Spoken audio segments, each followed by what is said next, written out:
Надежда Савченко продолжает голодовку. Состояние здоровья критическое. К ней не пускают ни украинских, ни немецких врачей. Савченко отказывается от госпитализации. Адвокат украинской летчицы Николай Полозов сегодня приехал в СИЗО, чтобы убедить ее в необходимости госпитализации. Савченко не прекратит голодовку, пока ее не вернут на родину. Однако этот процесс затягивается.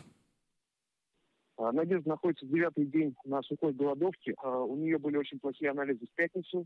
Уровень вязкости крови был превышен 4 раза.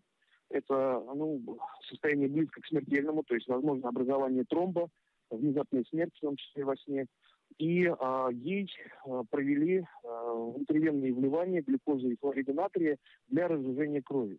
Но, зная саму Надежду Савченко, шансов переубедить ее практически никаких. Речь сейчас идет не о прекращении голодовки, а все-таки о ее госпитализации. Решение о прекращении голодовки может быть.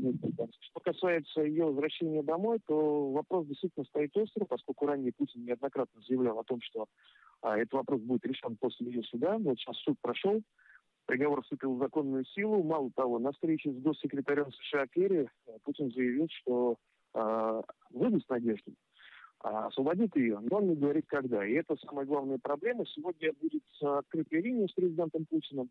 Я знаю, что многие собираются задать вопрос ему о том, когда все-таки он собирается освободить Надежду, но неизвестно, будет ли он пропущен кремлевскими модераторами.